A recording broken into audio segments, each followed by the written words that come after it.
क्यों आते हैं? कुछ कुछ लोग प्रश्न करते हैं कि हम तो बचपन से भजन कर रहे हैं, किसी का बुरा नहीं किया, फिर हमारे जीवन में दुख क्यों आते हैं? गुरुदेव को उदाहरण देते हैं, बच्चों को समझाना।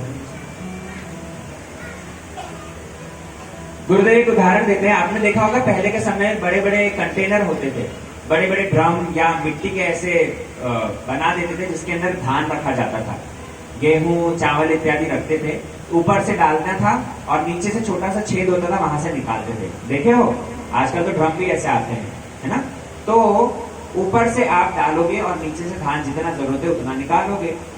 अभी क्या हुआ, एक किसान ने खेती करी और खेती करने के उपरांत जब फसल कटने का समय था, उसी समय पर जोर से बारिश हुई। गेहूं का खेती थी और फसल कटते वक्त ही बहुत जोर से बारिश हो गई, ओले गिरने लगे और जिसके कारण फसल खराब हो गई। गेहूं का दाना होना था अच्छा सा, लेकिन बहुत ही छोटा छोटा दाना हुआ।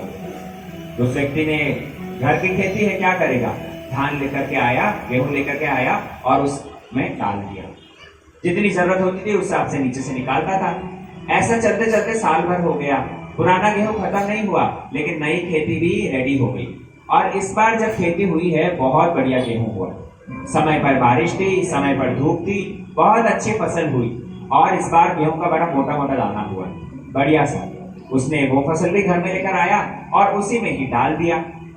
अभी एक बात बताओ, जब नीचे से निकालने का समय आएगा तो नीचे से बड़े दाने निकलेंगे या छोटे दाने? छोटे। प्रश्न समझ में आया कि नहीं? नीचे से निकालते वक्त बड़े दाने निकलेंगे या छोटे? छोटे क्यों निकलेंगे? इस साल तो बड़ी फसल हुई, क्योंकि पहले से वो छोटे दाने उसमें है। समझ रहे कि नहीं? पहले से, क्योंकि जो अंदर भरा पड़ा है वो निकलेगा, तब जाकर के तो मोटे दाने आएंगे। ठीक उसी प्रकार भैया, इस जीवन में हमें देखने को मिलता है कि हमने किसी का बुरा नहीं किया, सब अच्छे अच्छे कर्म ही किए हैं, सारे मोटे मोटे दाने भरे हैं। लेकिन पूर्व पूर्व जन्मों में हम क्या करके आए हैं, क्या हमें पता है? हमें पता नहीं। पूर्व जन्मों में हम कितना क्या करके आए हैं उसके विषय में हम जानते नहीं, लेकिन भगवान के पास में सारा रिकॉर्ड है। इसीलिए हमें जीवन में अगर कोई दुख कष्ट आए ना, तो पूर्व जन्मों का पाप मान करके उसे सहन कर लेना चाहिए। हाँ, इस जीवन में आप जो सत्कर्म कर रहे हो, भगवान का भजन कर रहे हो, अच्छे कर्म पुण्य कर्म कर रहे हो, उसका भी फल मिलेगा। कब मिलेगा? जब पुराना बैकलॉग खत्म हो जाएगा, जब पुराना जो पाप राशि है वो नष्ट हो जाएगी, तब जाकर के आपको सुख मिलेगा। लेकिन ऐसे में ये नहीं सोचना चाहिए कि फिर भजन करने की क्या आवश्यकता है, फिर हम भजन क्यों करें? जब अपने कर्मों का ही फल भोगना है तो भजन क्यों करें? नहीं, भजन करने से जीव को सहन शक्ति प्राप्त होती है।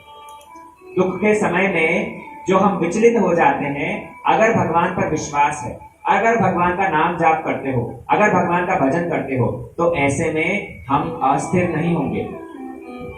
भगवान पर विश्वास रख के और वो दुख की घड़ी को बड़े अनायास से ही प्राप्त कर लेंगे, भगवान का स्मरण करते करते। और अगर हम भगवान को आर्त भाव से पुकारेंगे तो भगवान चाहे तो हमारा पुराना पाप हटा भी सकते हैं, हाँ कि ना? वो तो सब कुछ कर सकते हैं, लेकिन हमारी उनके ऊपर शरणागति के ऊपर निर्भर करता है, हमारी कैसी शरणागति है। समझ में आई?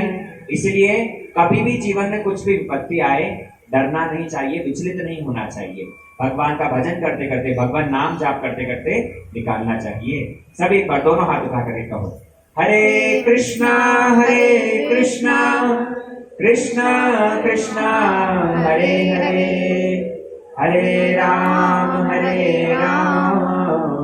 राम राम हरे हरे। ये भगवान का नाम ही सार है।